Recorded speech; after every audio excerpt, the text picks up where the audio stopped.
Hello everyone, my name is Khushboo और जो हमारा आज का विषय है वो है सोलर सिस्टम है। आज हम उसके बारे में जानेंगे, जो कि हमें शरद भैया आज हमें इसके बारे में डिटेल वाइज बताएंगे। हाँ, थैंक यू खुशबू। हम अभी जो AIDY वो All India Democratic Youth Organisation के तरफ से हम जो साइंस लेक्चर्स बना रहे हैं उसी में एक आज का टॉपिक है एवोल्यूशन ऑफ सोलर सिस्टम। मतलब हमारा जो सोलर सिस्टम है, अभी सोलर सिस्टम मतलब सूर्य और प्लैनेट्स, 9 प्लैनेट्स, इसको मिला के एक सोलर सिस्टम बोलते हैं।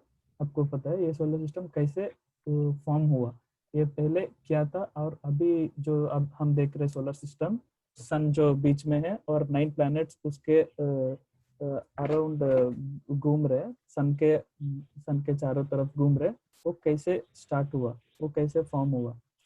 ये पहले जो कॉन्सेप्ट है वो पहले क्या मानते थे, मनुष्य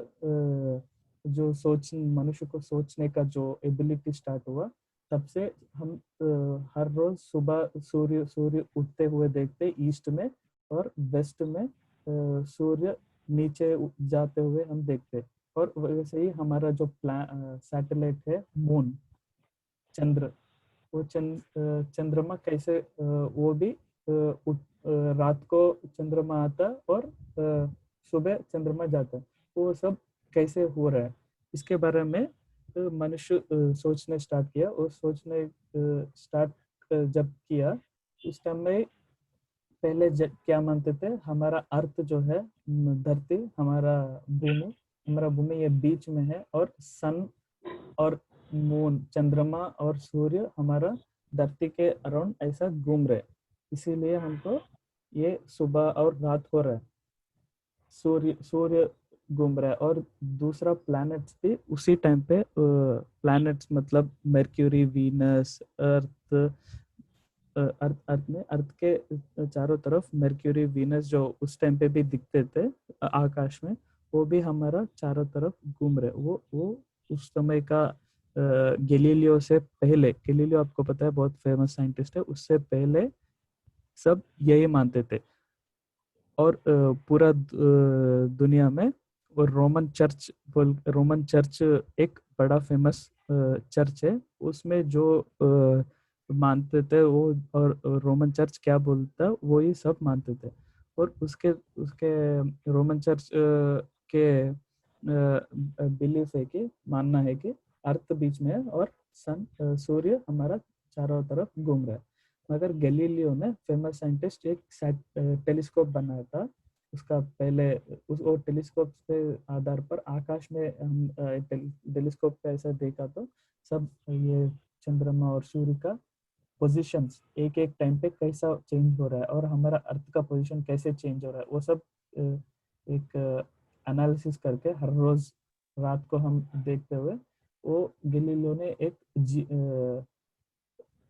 हेलियोसेंट्रिक थियरी बताता। हेलियोसेंट्रिक मतलब अर्थ, हमारा धरती बीच में नहीं है, सूर्य सूर्य जो है वो बीच में है, हमारा धरती वो सूर्य के चारों तरफ, हम उसके तरफ घूम रहे। ठीक है, ये गैलीलियो ने बताया। और उसके बाद कोपरनिकस ने भी, गैलीलियो के बाद कोपरनिकस ने भी ये थियरी को स्ट्रेंथन किया, उसका साइंटिफिक ऑब्जर्वेशन और साइंटिफिक मेथड्स और कैलकुलेशंस के तरफ इसको प्रूव किया गया। वो प्रूव करने के बाद ये जो रोमन चर्च और गॉड के ऊपर, गॉड दे भगवान ने ये सब धरती और ये सब ऐसा क्रिएट करके सूर्य को हमारा चारों तरफ घूमने के लिए बोला गया, ये सब मानना है, वो सब क्वेश्चन किया गया सब कम्युनिटी से।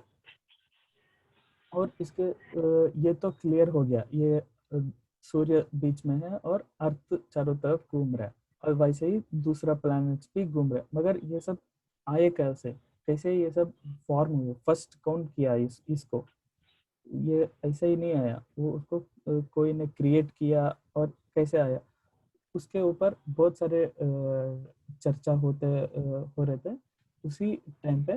एक फर्स्ट थ्योरी जो है, इम्पोर्टेंट थ्योरीज में फर्स्ट क्या मानते थे पहले 1749 में, जॉर्ज पफन बोल के एक साइंटिस्ट है, एक कैटास्ट्रोफिक थ्योरी मतलब एक बड़ा सा क्या फायर बॉल है, फायर बॉल मतलब एक आग का एक बड़ा सा अर्थ सन से भी बड़ा बॉल है, वो बॉल को एक दूसरा कॉमेट ने आके हिट किया गया, वो हिट करने के बाद ये सब वो सूर्य से ये सब जो पार्टिकल्स है वो बाहर निकल के आए, वो बाहर निकल के आने के बाद वो पार्टिकल्स कूल होके कंडेंस बोलते हैं उसको, कूल होने के बाद ये प्लैनेट्स फॉर्म हुआ।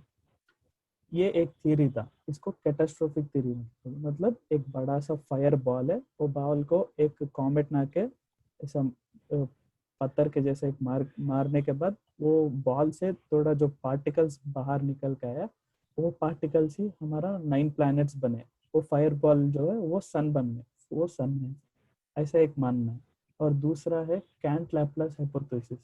ये कैंट लैपलास बहुत, कैंट और लैपलास दो साइंटिस्ट है, वो बहुत बड़े साइंटिस्ट है, उसका मानना है कि एक बड़ा फायर बॉल है, वो भी फायर बॉल नेबुला गैसेस का फायर बॉल है, वो स्लोली उसका अभी हम भी एक बार हमारा रूम का फैन देखा तो एक फैन, अगर हमारा रूम में फैन घूमा तो उसका पंखों के ऊपर हमारा सब धूली और ये सब बैठते ना, उसी तरह से ये फायर बॉल के ग्रेविटेशन जो है, ग्रेविटेशन की वजह से पूरा उसके चारों तरफ डस्ट पार्टिकल्स और दूसरा पार्टिकल सब आके उसके चारों तरफ घूमने लगे, वो घूमते घूमते हुए उसका टेम्परेचर जो है, टेम्परेचर अगर कम हुआ तो वो सब कंडेंस होते, कंडेंस होने के बाद एक क्या कूल होता है, एक पत्थर के जरा जैसा बनते हैं, वो पत्थर ही हमारा प्लैनेट्स है, वो बीच में जो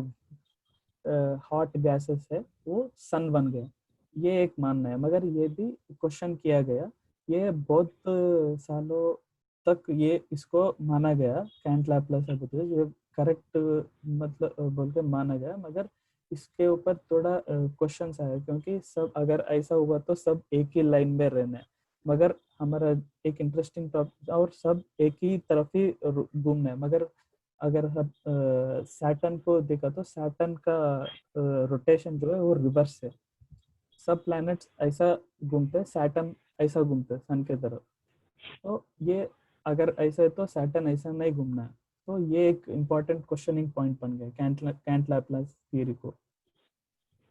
सो ये दो कैंट लैपलास थ्योरी को एवोल्यूशनरी थियरी बोलते हैं। ये पहले में फर्स्ट थियरी जो बताए वो कैटास्ट्रोफिक थियरी, ये दो थियरीज के आधार पर बहुत साइंटिस्ट मैक्सवेल और साइंटिस्ट ने बहुत सारे ऑब्जर्वेशन किया गया, और रिसेंट और प्रेजेंट जो और भी बहुत सारे थियरीज है, हम वो सब अभी टाइम लिमिटेड है, वो सब बाद में जानेंगे। अभी जो प्रेजेंट जो है, हम प्रेजेंट एक्सेप्टेड थ्योरी, अभी कैसे ये सन और सोलर सिस्टम आया, इसके उसको ये सब साइंटिस्ट ने मिलके, ऑर्गेनाइजेशन में मिलके अभी प्रेजेंट एक्सेप्टेड थ्योरी जो है वो है एक नेबुला था, नेबुला मतलब जो मैं कैंट लैपलास ने बताया वो एक हॉट गैसेस, और गैसेस का एक बीच में एक हॉट गैसेस था, उसके तरफ ही सैटेलाइट्स उसका धूली और ये सब से ही सैटेलाइट्स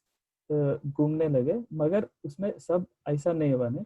ये दो जो फर्स्ट कैटास्ट्रोफिक थ्योरी में जो बताया, बीच में से जो भी पार्टिकल्स भी बाहर निकल के आने लगे, क्योंकि ये कंडेंस होते वक्त बहुत बड़ा ग्रेविटेशनल पुल रहता है, वो ग्रेविटेशनल पुल के वजह से ग्रेविटेशनल कोलैप्स एक ट्रिगरिंग पॉइंट है। A gravitational collapse happened probably triggered by supernova causing flattening disk। इसका मतलब जो है ग्रेविटेशनल कोलैप्स मतलब ये सब पार्टिकल्स जो घूमते हुए बड़ा बीच में जो सन जो है, सन का एक बड़ा फायर बॉल है, तो बहुत बड़ा ग्रेविटेशनल पुल के वजह से एक कोलैप्स हुआ, ग्रेविटेशनल कोलैप्स, उसके द्वारा थोड़ा पार्टिकल्स सन से भी बाहर निकल के आए, वो जो पार्टिकल्स आया वो डिफरेंट ओरिएंटेशंस में घूमने स्टार्ट किया, वो ये दो, और उसके बाद वो बाहर निकल के आने के बाद ये सब कंडेंस होके, मतलब temperature come millions of years के बाद टेम्परेचर जो है कम होते हुए अभी जो धरती है वो सब कूल होने के बाद ऐसा फॉर्म हुआ। ठीक है। सो हमारा जो अर्थ है, अर्थ पे अर्थ अकेला जो प्लैनेट है जिसमें तो वाटर आने के लिए थोड़ा चांसेस बन गया, और ये वाटर वाटर के वजह से हमारा लाइफ भी स्टार्ट होने लगा। वो हम प्रीवियस टॉपिक में ऑलरेडी हम बात कर चुके हैं उसके उसके ऊपर। और अभी जो हमको एक क्लियर पिक्चर आया कि सन जो है, सन एक स्टार है। स्टार मतलब उसका सेल्फ लुमिनियस, उससे हमको धरती को हम उससे ही लाइट आता है और हीट भी आता है। और दूसरा जो 9 प्लैनेट्स है उसको भी सन से एनर्जी मिलता है, और सब ये सोलर सिस्टम जो है ये सब इसके तरफ ही घूमने लगा। तो ये है हमारा शॉर्ट में टॉपिक। ठीक है। हम आज ये टॉपिक जो सुना है वो सोलर सिस्टम का एवोल्यूशन का टॉपिक है। होप आपको ये टॉपिक अच्छा लगा। ठीक है खुशबू, ये है हमारा टॉपिक आज का।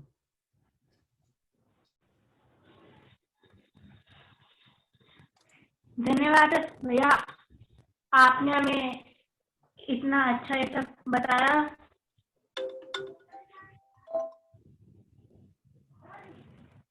ठीक है, थैंक यू।